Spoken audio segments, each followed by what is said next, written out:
Hey guys, welcome back to The Readers. I hope you are having an amazing day. Let's get right into the stories. The first one is an entitled People Story. Imagine waking up to find an 8-foot wrought iron fence blocking your own driveway. No warning, no explanation. Just a nosy HOA president claiming your family's 50-year-old farm is now community property. They thought they could cage me in, but they didn't realize they just provided the materials for my new pig pen. I need to start this by saying I never wanted any of this. I'm not the kind of person who goes looking for fights or tries to stick it to people just for fun. I've been living on my family's property for about 15 years now, running a small hobby farm that my grandparents started back in the 70s. 10 acres of vegetables, some chickens, a handful of goats, and more recently a couple of pigs. It's not a huge operation, but it keeps me busy and I sell produce at the farmer's market on weekends. The trouble started about 5 years ago when a developer bought up all the land around two sides of my property. Before that, it was just fields and the occasional neighbor with their own couple of acres. Quiet, peaceful. Then they started building this massive suburban development with these cookie-cutter houses that all looked the same. Big places, probably $500,000 each, with perfectly manicured lawns and those decorative mailboxes that cost more than my monthly feed bill. I didn't think much of it at first. New neighbors, whatever. I figured we'd all just live and let live. My property was here first, after all. The farm has been in my family since before most of these people were born. I had my routines, my driveway, my way of doing things. The driveway is important to this story. It's a gravel path that runs from the county road up to my barn and house. About 300 feet long, nothing fancy, just gravel and dirt that I maintain myself. The thing is, this driveway is a deeded easement. That means it's legally documented as my access point, and it's been that way since my grandfather's time. Can't do anything with the farm without that driveway. It's how I get my tractor in and out, how the feed delivery truck comes once a week, how I haul my produce to market. When the development went up, they built right up to the edge of my property line on two sides. Their fancy neighborhood ended where my farm began. You could literally stand at the end of one of their cul-de-sacs and see my barn. I guess that bothered some of them because I started getting looks. You know the kind. The sideways glances from people walking their designer dogs. The wrinkled noses when the wind carried the smell of the compost pile their way. About a year after they all moved in, I met the HOA president for the first time. She showed up at my door on a Saturday morning with a clipboard and this tight smile. She introduced herself and said she wanted to discuss my property. I invited her in for coffee, but she said she'd rather talk outside. We stood by my porch and she started in on how the neighborhood was concerned about the appearance of my farm from the street. I told her I appreciated the feedback, but my property wasn't part of her HOA. She knew that, she said. But couldn't I be a good neighbor and maybe consider tidying up a bit? Maybe paint the barn? Maybe move the equipment somewhere less visible? I explained that this was a working farm and working farms have equipment. The tractor needs to be accessible. The barn is functional, not decorative. She got this look on her face like I just told her I planned to raise nuclear waste, but she thanked me for my time and left. That should have been the end of it, but it wasn't. Over the next few years, I'd get the occasional visit. Sometimes her, sometimes other board members. They'd mention the chickens were too loud. The goats were unsightly. My gravel driveway was bringing down property values. Could I please consider paving it or at least using a different material that looked more upscale? Every time I'd politely tell them the same thing. Not part of your HOA. Been here longer than you have. Not changing anything.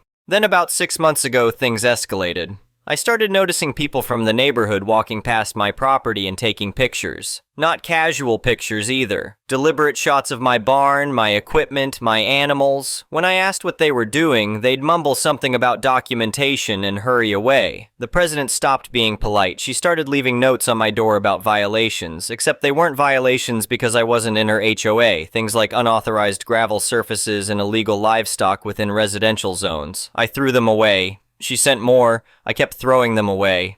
3 weeks ago, I got a knock on my door from a guy in a suit. He said he was representing the HOA and they were exploring their legal options regarding my property's impact on their community aesthetics. I told him I had my own lawyer if it came to that and closed the door.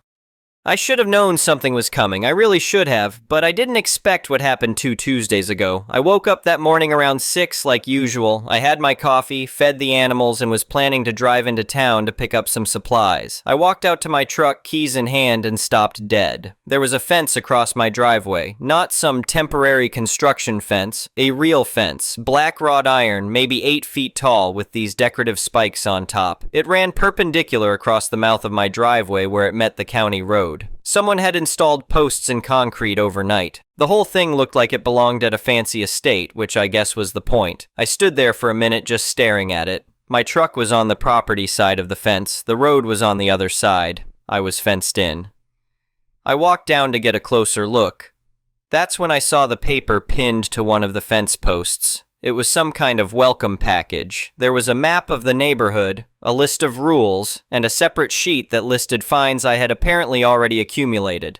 $200 for unauthorized gravel, $500 for illegal livestock, $300 for failure to maintain approved exterior colors. I stood there reading this thing and I felt my blood pressure rising. This was insane. They'd actually fenced me in and were trying to bill me for it. I was still standing there when a familiar car pulled up on the roadside of the fence. The president got out with her clipboard. She had this satisfied look on her face like she'd just won something. She walked up to the fence and we stood on opposite sides of it. She started talking before I could say anything. She told me the HOA had decided to enclose the perimeter for security purposes. The neighborhood had voted on it and approved the measure. This fence represented the new boundary of their secured community. If I wanted access through the fence, I would need to sign their joinder agreement and agree to bring my property up to community standards. That meant painting the barn, removing visible farm equipment, and relocating the livestock to approved areas. Oh, and paying all those fines. I let her finish her whole speech. Then I asked her if she realized she'd just built a fence across a deeded easement. She actually laughed. She said their surveyors had confirmed this was HOA common land now, and I could either comply with their terms or stay locked in. Her exact words were something like the times had changed and I needed to change with them. I didn't yell, I didn't threaten, I just told her she'd made a serious mistake and walked back to my house. The first thing I did was call my feed supplier. They were supposed to deliver that afternoon. I explained the situation and asked if they could maybe bring smaller bags I could carry over the fence. The driver said he couldn't do that. Company policy was truck delivery only. He'd have to skip this week's delivery. This meant I'd have to drive 40 miles to the farm supply store and haul 50-pound bags of chicken feed and goat pellets back myself. Normally, the delivery truck backed right up to my barn and we'd unload together. Now I'd have to park on the road, carry bags over an 8-foot fence, load them into my truck on the other side, drive through my property, and unload again at the barn. I spent that afternoon doing exactly that. 4 hours of climbing and hauling. My back was killing me. The whole time I could see people from the neighborhood walking past on their evening strolls, watching me struggle. Some of them looked uncomfortable. Most just looked away. That night I made some calls, first to my lawyer. He said this was absolutely illegal, but the process of getting a court order to remove the fence could take weeks. He suggested I document everything and consider calling the sheriff. I called the sheriff's office. The deputy who answered listened to my story and said it sounded like a civil property dispute. He suggested I contact a lawyer. When I said I already had one, he said to follow their advice and call back if anyone got violent or threatening. So the legal route was going to be slow. I needed access to my property now, not in 6 weeks after a judge reviewed paperwork. That's when I started thinking about other options. The next morning I called a private surveyor. Not the cheapest one, the best one. I explained the situation and asked for a rush job. He said he could be out that afternoon with his crew. They showed up around 2 with all their equipment. I showed them the fence, showed them my property deeds, showed them everything I had. They spent 3 hours measuring, checking records, taking readings with their fancy GPS equipment. When they finished, the head surveyor showed me their findings on a tablet. He pulled up a satellite image of my property with overlay lines showing the legal boundaries. The fence wasn't just on the property line, it was 6 feet onto my property. They'd built it specifically to capture my driveway. The positioning was too precise to be accidental. Someone had deliberately pushed it onto my land to make sure they controlled my access point. The surveyor printed out a certified report right there. He said this was cut and dry. The fence was an illegal encroachment and I had every right to remove it. He suggested I might also want to talk to a lawyer about suing for damages. I paid him for the rush job. It wasn't cheap, but it was worth every penny. That evening I drafted a formal notice. My lawyer helped me with the wording. It basically said the HOA had built an illegal structure on my private property. This structure was blocking my legal access easement, and they had 48 hours to remove it completely, or I would remove it myself and bill them for the costs. I didn't mail it. I didn't email it. I hired a process server. The next evening was the HOA's monthly board meeting. I knew because I'd heard some neighbors talking about it. The process server showed up at the community center where they met and handed the notice directly to the president in front of everyone. I heard about this part later from someone who was there. Apparently she read it, went pale, then read, then told everyone it was nonsense and they should ignore it. One of the other board members asked if they should maybe consult their lawyer. She said she'd already talked to their surveyor and they were well within their rights. The board voted 4 in favor of ignoring my notice, 1 abstention, nobody against. I spent the next 48 hours preparing. I called around and found a contractor who specialized in fence work. I explained the situation and asked what it would cost to carefully dismantle a wrought iron fence and transport the materials to a different location on my property. He gave me a quote. I told him to plan on starting in 2 days. I also called someone who did custom farm construction. I described what I wanted built and asked if decorative wrought iron panels would work for it.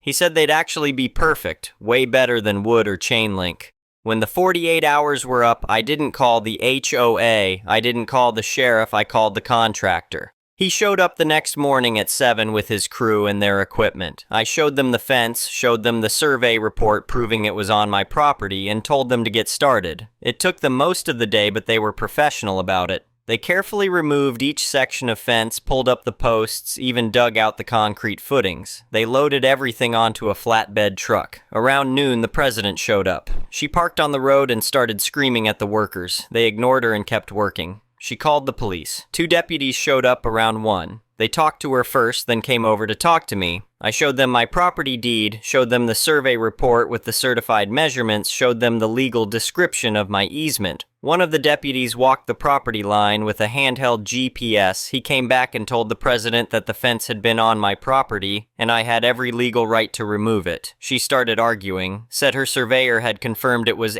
HOA land. The deputy asked to see that survey. She said it was in her files at home. He suggested she go get it. She left and came back 20 minutes later with a folder. She handed over a document. The deputy looked at it, looked at my certified survey, and handed both documents back to us. He said her survey showed property boundaries but didn't actually specify where the fence was built in relation to those boundaries. My survey did. Mine was also certified and more recent. Unless she had something that specifically proved the fence was on HOA property, he couldn't stop me from removing it. She didn't have anything else. The deputies left. She stayed and watched the crew finish, making phone calls the whole time.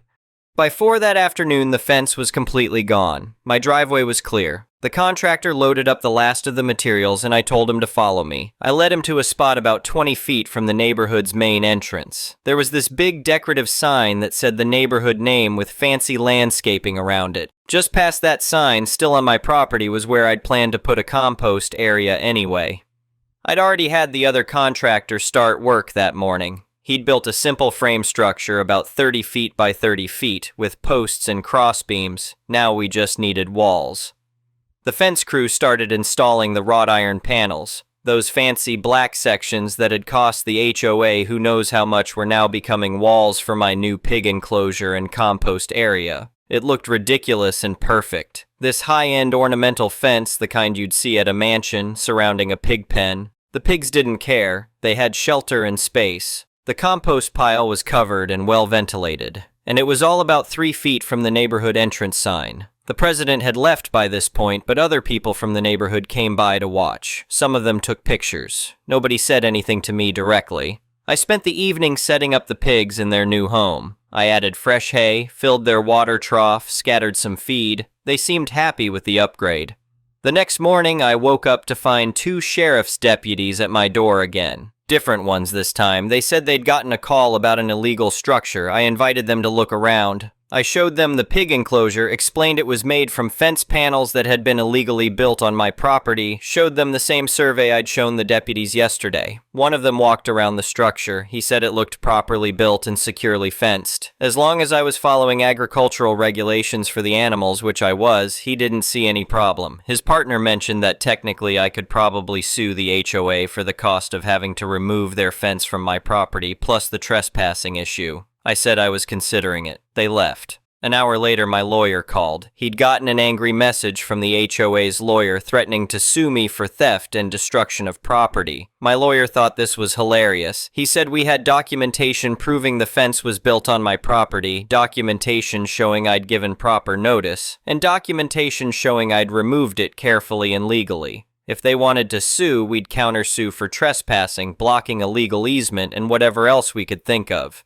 He doubted it would go anywhere. It didn't. The HOA's lawyer apparently looked at the evidence and told them they didn't have a case. But the damage was done in other ways. The neighborhood members had paid dues for years, and a significant chunk of that money had just gone to building a fence that was now a pig pen. I heard the fence had cost around $20,000. People started asking questions at the next HOA meeting. I wasn't there, but I heard about it from a neighbor who'd started being friendly with me after the fence incident. He said people were furious. They wanted to know how this had happened, who had approved spending that much money without proper surveys, why their president had ignored a legal notice and let the fence be removed instead of backing down. The president tried to say it was all my fault for being difficult. That didn't go over well. Someone asked to see the survey the HOA had used. Turned out they'd used a general property map, not an actual survey of where they were building. Another person asked why they'd built the fence in the first place. The president said it was for security and aesthetics. Someone else pointed out that fencing in one driveway didn't make the neighborhood more secure and everyone could now smell pig manure when they drove past the entrance. The meeting apparently got heated. There were calls for the president to resign. She refused. Someone made a motion for a special election to recall the board. It passed. 3 weeks later, they held the election. The president and 2 other board members who'd voted to ignore my notice were voted out. New people took over. The new board president called me a few days after the election. He was polite, apologetic, and said he wanted to make things right.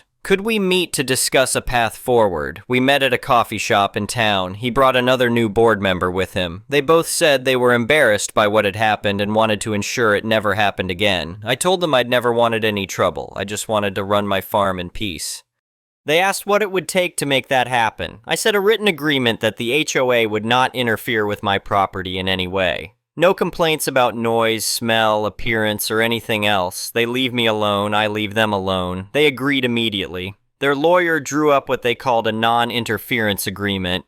It basically said the HOA acknowledged my property was separate, predated their development, and they had no jurisdiction over it. They agreed not to contact me about my property operations, and I agreed not to deliberately do anything to harm their property values. I had my lawyer look it over. He said it was fair and actually protected me better than just relying on property law. I signed it. The old president wasn't done causing trouble, though. The new board did an audit of the HOA finances and found some irregularities. Turned out she'd approved several expenditures without proper board votes. The fence was the biggest one, but there were others. The board sued her to recover the misspent funds. I don't know all the details of how that ended, but I heard she eventually settled and paid back a significant amount. She and her husband moved out of the neighborhood a few months later. As for me, I still have my farm. My driveway is clear. The feed truck comes every week without any issues. I expanded the vegetable garden a bit and added some berry bushes. And I still have the pig pen made of fancy wrought iron fence. I added a little plaque that says donated by the HOA as a joke.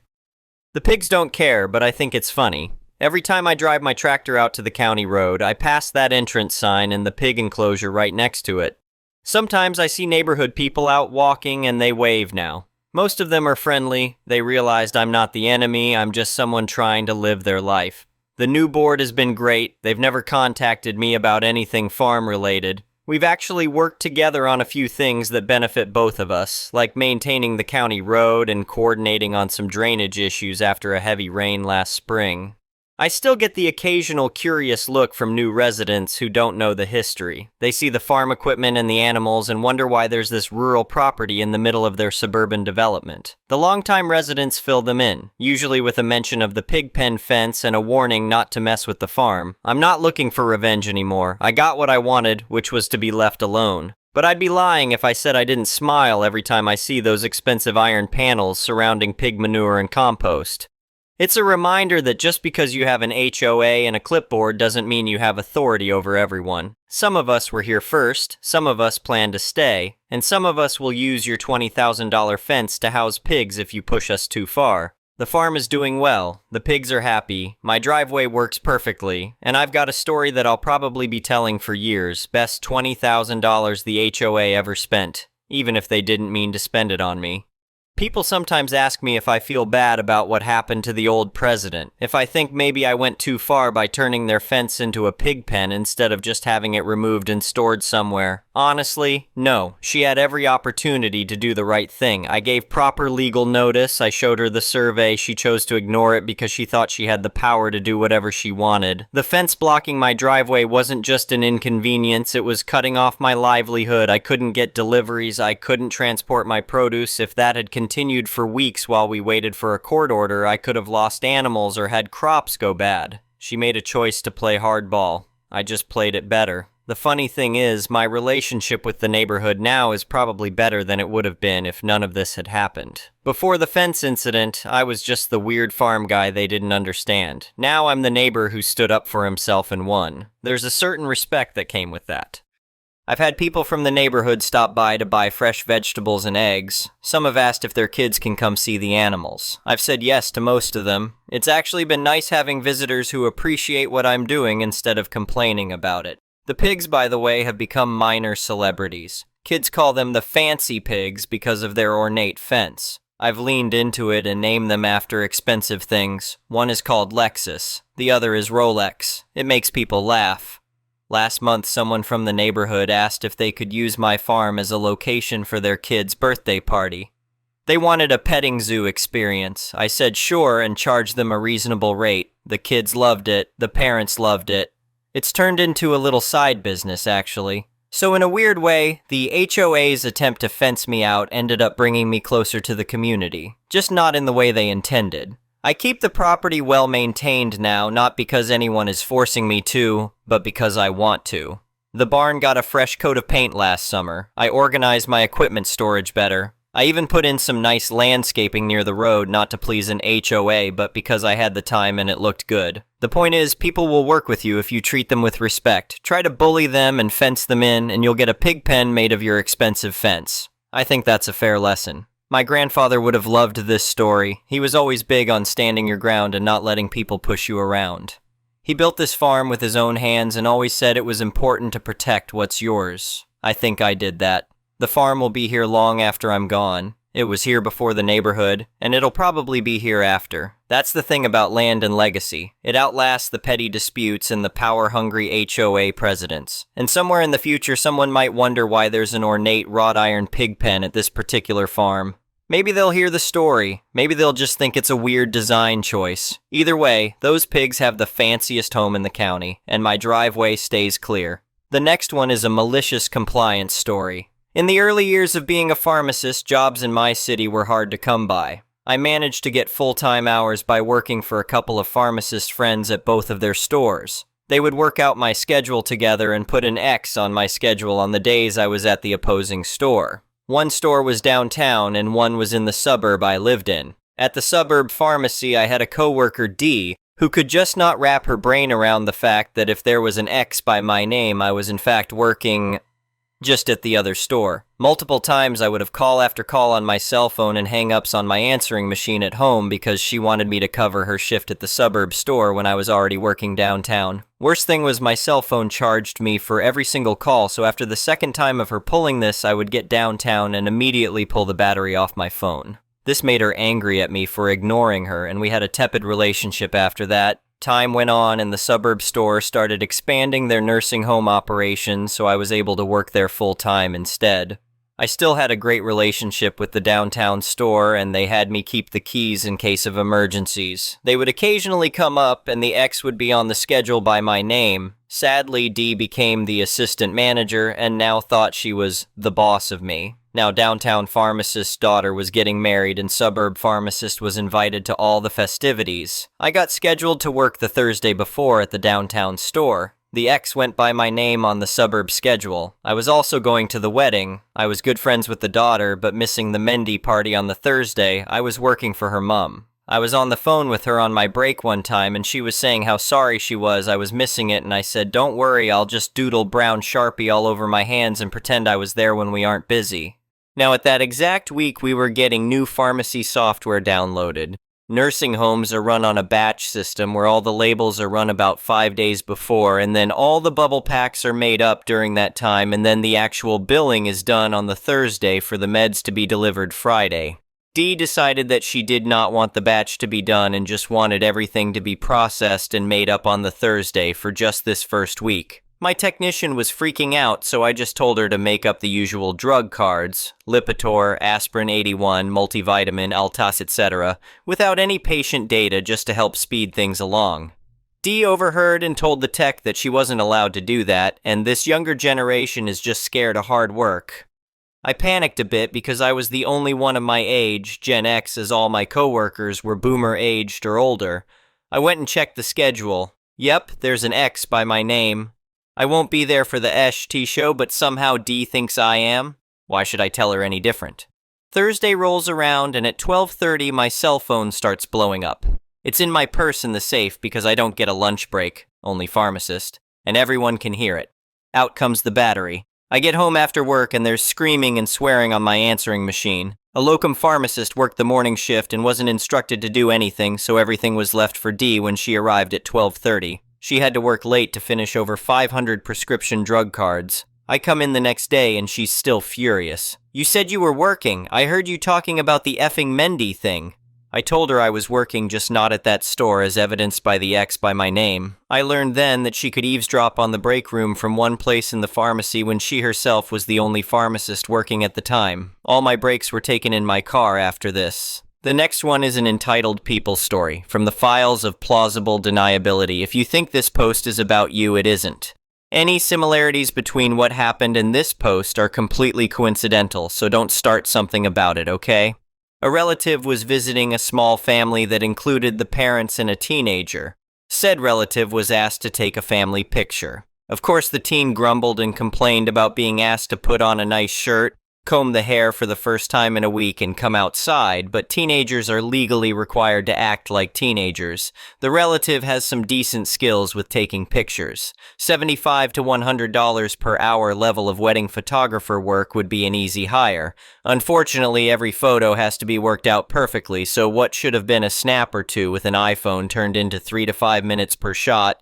Manually adjusting the focus, setting the f-stop and getting the exposure just right, adjusting the poses, reviewing the pic and saying it isn't good enough, etc. What would have been 2 minutes tops kept dragging on and on. After 30 minutes, the teen said they were done and went back inside. Said teenager beat me by seconds. I hate having my picture taken in normal conditions, and this impromptu session had taxed my patience to the end. Later on, the photographer, guest in my house, cornered me and laid into me about how disrespectful I was, and I received a 15-minute lecture about how he is an artist and the teen deserves to have at least one decent picture to remember me when I'm dead.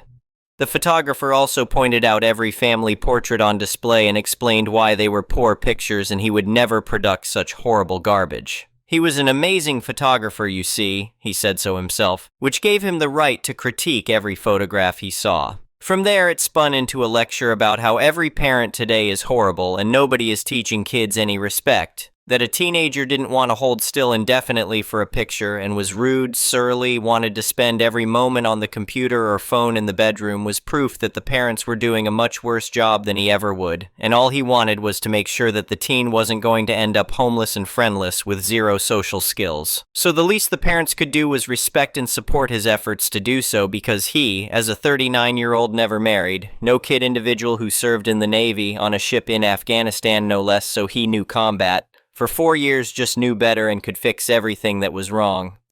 When he started to question parenting decisions of his host, a response was needed. The following points were pointed out to him, none of which he had ever noticed/considered. Teenagers act like teenagers. They are going to be grumpy and moody. They are going to hide in their bedrooms. They are going to spend a lot of time on phones/computers. They are going to be sarcastic and at times rude to their parents. Many of them are going to hate having their picture taken. They are going to emerge from their den like a furry critter that smells kind of bad, inhale food as if there is no tomorrow, and quickly scamper back into hiding. They are going to do the occasional stupid and unsafe thing, and then they will grow out of it. And if they don't do any of those things, then I would actually be a little concerned, because teen brains are switching from 100% dependent to 100% independent, and as they rewire the neurons and get a taste of new hormones, they are going to act like that. But I saw some kids and they were riding their bikes too fast, and I told them that they would get hurt. As their elder, I deserve respect, but they laughed at me and ignored me.